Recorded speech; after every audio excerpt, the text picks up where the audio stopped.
बिस्मिल्लाहिर्रहमानिर्रहीम। अस्सलाम वालेकुम डियर स्टूडेंट। आज हम स्टार्ट करते हैं टॉपिक 15.8 जिसका नाम है अल्टरनेटिंग करंट जनरेटर।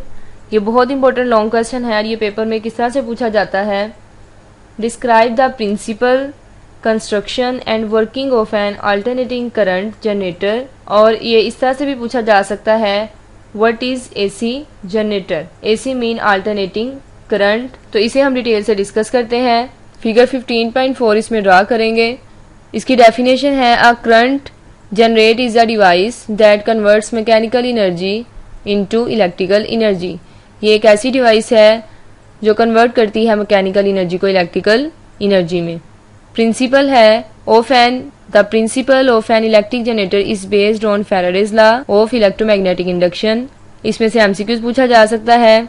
इसमें हम यूज करेंगे when a coil is rotated in a magnetic field by some mechanical means, magnetic flux to the coil changes and the consequently an EMF current in and EMF is induced in the coil.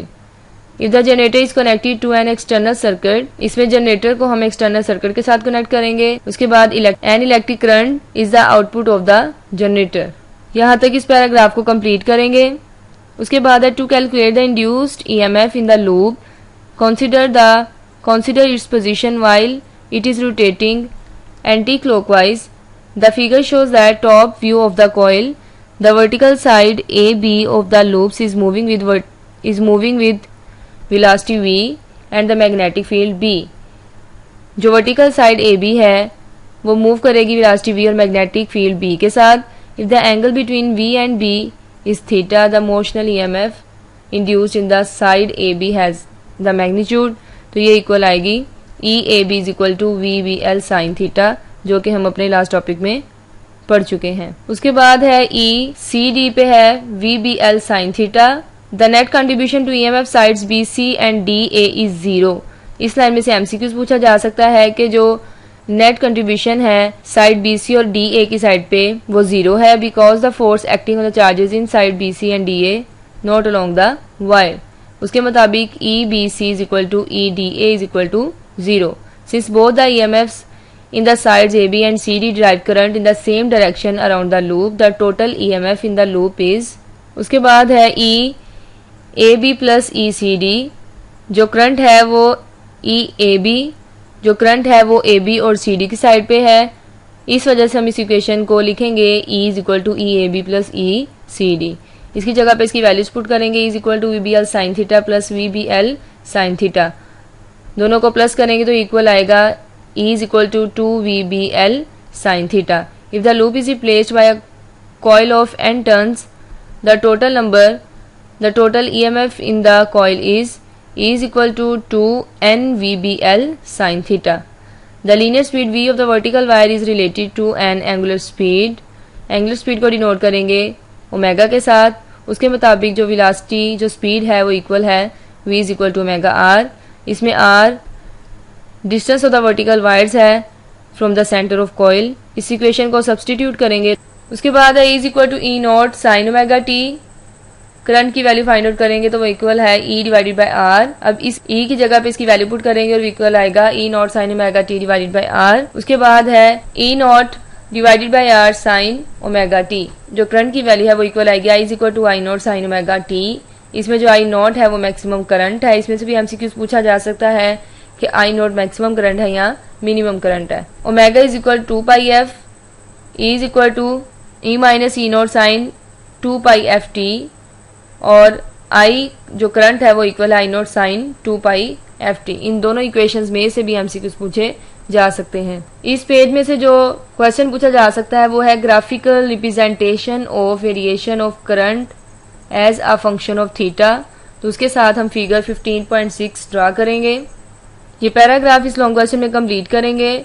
इसके अलावा इसमें से जो MCQs पूछे जा सकते हैं वो है कि अगर हम एंगल 0 इक्वल रखें, अगर हम थीटा की जो वैल्यू है 0 डिग्री रखें तो इसकी जो करंट की वैल्यू है वो 0 आएगी। ये एमसीक्यूज पूछा जा सकता है। इसके अलावा अगर थीटा की वैल्यू इंक्रीज करें तो करंट की वैल्यू इंक्रीज करेगी और ये इक्वल आएगा पाई बाय 2 के। If the loop is parallel to B, current is maximum directed along A, B, C, D and A। उसके बाद है theta is equal to 180 is equal to pi, इसमें से भी एमसीक्यूज पूछा जा सकता है। The current becomes zero as the loop is again perpendicular to B.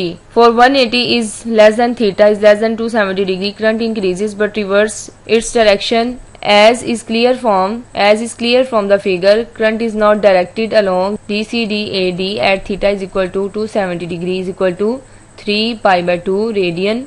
Current is maximum. यहाँ तक ये लॉन्ग क्वेश्चन कंप्लीट करेंगे। इसके अलावा अगर थीटा 360 डिग्री यानी 2 पाई रेडियन के इक्वल है तो ये अपनी वन रोटेशन कंप्लीट करेगा जो कि परपेंडिकुलर है बी के, और इसका जो करंट है वो डिक्रीजेज टू 0 है।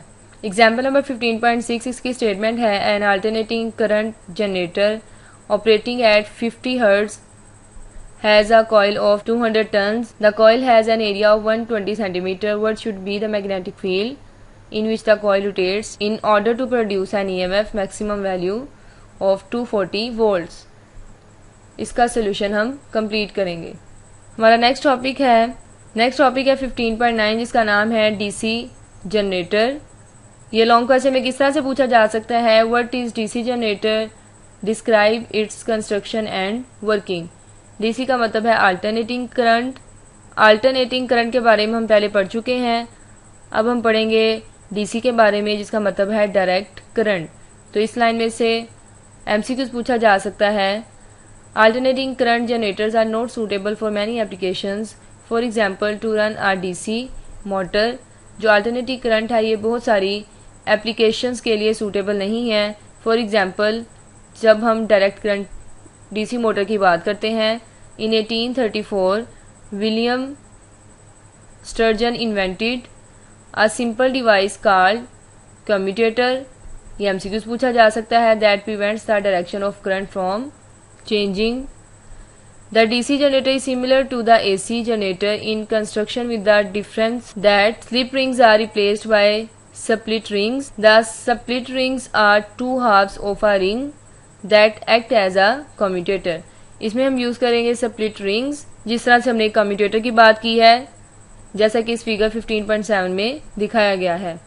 इसके साथ इसकी ये वेवफॉर्म भी ड्रा करेंगे और यहाँ तक ये पैराग्राफ कंप्लीट करेंगे। नेक्स्ट टॉपिक है 15.10 जिसका नाम है back motor EMF, back motor effect in generators. ये भी लॉन्ग क्वेश्चन के लिहाज से बहुत ज्यादा इंपॉर्टेंट है। ये किस तरह से पूछा जाता है, what do you mean buy back motor effect in generators and how it is related with the law of conservation of energy. इसके साथ इसकी फिगर ये भी ड्रा करेंगे। इसमें से एमसीक्यूज पूछा जा सकता है generator is the source of electricity production. Practically, the generators are not so simple as described above. A large turbine is turned by high pressure, steam or waterfall. The shaft of the turbine is attached to the coil. जो turbine की shaft है उसे coil के साथ attach किया गया है, which rotates in magnetic field. It converts the mechanical energy of the driven turbine to electrical energy. ये पेज भी हम लॉन्ग क्वेश्चन में कंप्लीट करेंगे। इस लाइन में से एमसीक्यूज पूछा जा सकता है the conservation energy consumed by the load must come from the energy source used to derive the turbine. Next topic है डीसी मोटर। ये किस तरह से पूछा जा सकता है, what is a DC motor, describe its construction and working. ये बहुत इंपॉर्टेंट लॉन्ग क्वेश्चन है। इसके साथ इसकी फिगर 15.20 ड्रा करेंगे और सबसे पहले डेफिनेशन पूछी जा सकती है मोटर की। तो ये स्टार्ट करते हैं, motor is a device which converts electrical energy into mechanical energy. इसमें से एमसीक्यू भी पूछा जा सकता है, we already know that a wire carrying current placed in a magnetic field experienced a force, this is the basic principle of electric motor. Next line से इसकी construction start करते हैं, a DC motor is similar to a DC generator. इस paragraph में से short question पूछा जा सकता है फील्ड कॉइल्स के बारे में। ये स्टार्ट करते हैं, the magnetic field in the motor is provided by a permanent magnet और an electromagnet. The windings of the electromagnet are usually is called the field coils. यहाँ तक इसकी डेफिनेशन करेंगे। उसके बाद है the field coils may be in series और parallel to the armature coils. Next topic है 15.12 जिसका नाम है back EMF effect in motors. ये किस तरह से पेपर में पूछा जा सकता है, what do you mean by back EMF effect in motors? Describe the relation between back EMF and current. इसमें हम निकालेंगे रिलेशन बैक ईएमएफ का और करंट का। हम जानते हैं कि V and E are opposite in polarity. The net EMF in the circuit is V minus E if R is the resistance of the coil and I current is draw by the motor then Ohm's law. हमें पता है कि Ohm's law equal है V is equal to IR। उसमें से current की value find out करेंगे तो वो आएगा I is equal to V divided by R, और V की जगह पे हम वैल्यू पुट करेंगे V माइनस E। इसमें से अगर V की वैल्यू फाइंड आउट करें तो वो इक्वल आएगी V is equal to E plus IR। और यहाँ तक ये पैराग्राफ कंप्लीट करेंगे। ओके स्टूडेंट, आज का हमारा लेक्चर इतना ही था, जिसमें हमने डिस्कस किया डीसी जनरेटर के बारे में, डीसी मोटर के बारे में और अल्टरनेटिंग करंट के बारे में। नेक्स्ट भी हम इसी चैप्टर से कंटिन्यू करेंगे। तब तक के लिए अल्लाह हाफिज़।